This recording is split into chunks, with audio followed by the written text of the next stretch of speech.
Muchas gracias, diputado Marcos Espinosa.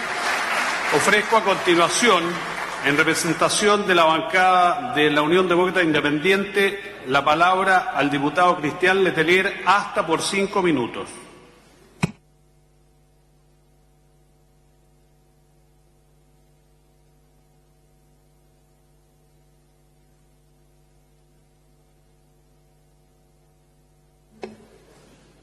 Señor presidente, honorable Cámara de Diputados, distinguidos invitados, hablo en representación del Partido Unión Demócrata Independiente y en el mío propio.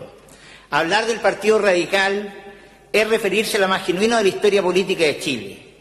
Como bien ha dicho el historiador inglés Simón Collier, el ala más radical del liberalismo se transformó en políticamente significativo por primera vez con la Sociedad de la Igualdad de 1850 y resurgió durante la agitación de 1858 y 1859. Ahí encontramos el eje inicial de ese radicalismo que con vaivenes y mutaciones se ha prolongado hasta hoy. Desde sus orígenes formales vinculados a la Revolución de 1859, el Partido Radical se definió por dos ejes que se han hecho notar la historiadora Sol Serrano: la ampliación de las libertades públicas y la separación de la Iglesia y el Estado. Desde su periodo La Voz de la Patria promovió esa tendencia y, concentrando sus fuerzas en la rica zona minera de Copiapó, en el Valle Central y en Concepción, estuvo dispuesto a expresar su resentimiento al centralismo y se alzó en montonera de terratenientes con sus campesinos y mineros y sus obreros. Cuando se rompió en 1873 la fusión liberal-conservadora, el Partido Radical se unió a los liberales gobernistas formando la Alianza Liberal. Cuando los radicales obtuvieron el deseado resultado de las leyes laicas bajo la presidencia de don Domingo Santamaría, debieron enfrentarse una vez más al gobierno con la espinuda cuestión de la libertad electoral. Esa lucha radical se prolongó contra el propio Balmaceda, y victorioso el partido en la guerra civil contra el liberal democrático, el partido integró de ahí en adelante la Alianza Liberal junto a la mayoría de otros grupos de la misma tendencia. En todo caso, como dice el historiador Cristian Gasmure, al año 1906, a partir de don Valentín Letelier, empieza un sector del radicalismo influido por la doctrina del socialismo de Estado a preocuparse también de los problemas sociales y a propiciar una mayor intervención estatal en la regulación socioeconómica de la sociedad. La época de oro del Partido Radical, sin lugar a dudas, estuvo en sus 3 gobiernos. Bajo la fórmula, como ha dicho mi antecesor Gobernales de Educar, acuñado por un antepasado de este diputado, don Valentín Letelier Madariaga, don Pedro Aguirre Cerda llevó adelante esa frase, señalando que lo importante de un gobierno era avanzar en educación como herramienta para superar la pobreza. ¿Cómo no recordar, por ejemplo, también la creación de la Corfo y también la industrialización del país?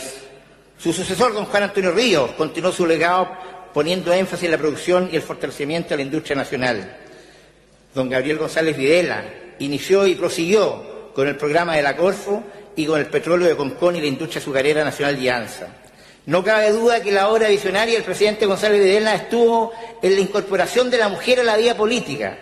Y es por eso que yo quiero recordar hoy día cuando el 9 de enero de 1949 el presidente González Videla dijo: en este solemne histórico acto de promulgación de esta ley, ya no podría sino rendir el homenaje de mi más devota admiración a la mujer chilena, y abriendo todo mi corazón de gobernante, confesaros que en esta permanente y agotadora lucha que vengo manteniendo tenazmente contra el egoísmo y la demagogia, mi espíritu se abre a una nueva esperanza, que la mujer en pleno dominio de sus derechos ha de venir en ayuda para humanizar la política chilena y darle un sentido más profundo y más sincero de fraternidad, de justicia y de sensibilidad. Mujeres de Chile, gritó, sois desde este instante ciudadanas de la República. De vuestra acción dependerá en el futuro la felicidad de este pueblo de vivir en libertad y en plena democracia. ¿Qué cosa más preclaro de ese gobernante? Desde ese día, claramente, la mujer chilena fue una gran protagonista en nuestro quehacer público. El radicalismo tuvo el honor de que una mujer de su fila fuera la primera diputada en este Congreso Nacional, doña Inés Enríquez Froden. Por eso, es muy merecido que una sala de esta Cámara de Diputados lleve su nombre. Posteriormente a esa época histórica, el Partido Radical prosiguió su devenir político con el sello de Valentín Letelier, de Enrique Maquíver y de los Mata y de los Gallos. Quisiéramos recordar en este homenaje a muchos hombres notables que integraron las filas del Partido Radical y que la Pache les dé por su aporte y entrega, so pena de cometer alguna injusticia por el olvido. ¿Cómo no recordar a don Humberto Aguirre Dulan, a don Ezequiel González Madariaga, senador notable que se preocupaba precisamente de las cosas limítrofes? ¿Cuánto de menos le echamos hoy día y qué gran aporte sería hoy día en el Senado de la República y en esta Cámara de Diputados? A don Raúl Julié, a don Hermes Ahumada Pacheco, que tenía la particularidad de ser abogado y médico, a don Luis Álamos Barro, ministro de Relaciones Exteriores de don Arturo Alessandri y su socio don Marcial Mora, a don Raúl Retina, a quien ya se ha recordado, a don Soto del Río, ministro del Interior de don Jorge Alessandri, y a don Carlos Martínez Sotomayor, ministro de Relaciones Exteriores del mismo presidente Alessandri, a don Hugo Miranda Ramírez, a don Raúl Morales Ayrazola, a don Humberto Enrique Froden, y por qué no decirlo a los hermanos Durán, a don Julio Durán, gran polemista y gran orador, y don Domingo, quien cuando nosotros éramos dirigentes de la UDI, jóvenes, y recién empezamos en la política, nos daba unos consejos que son irrepetibles, pero que nos llevaron muchas veces al triunfo. En fin, son muchos los hombres y mujeres del Partido Radical que contribuyeron decisivamente al desarrollo del país y a la grandeza de la patria. La existencia de la clase media se debe en gran parte a la doctrina radical, a la forma de ser y de pensar. Ser radical constituye toda una forma de vida. Ser amigo a pesar de las diferencias ideológicas, siempre amable y alegre, con el chiste y la talla oportuna. Nuestros padres siempre nos contaban que los clubes radicales a lo largo del país eran ambientes propicios no solamente para cultivar la amistad al calor de un apetitoso plato criollo y un buen mosto, sino que también para cerrar grandes acuerdos políticos basados en la tolerancia y el respeto del adversario.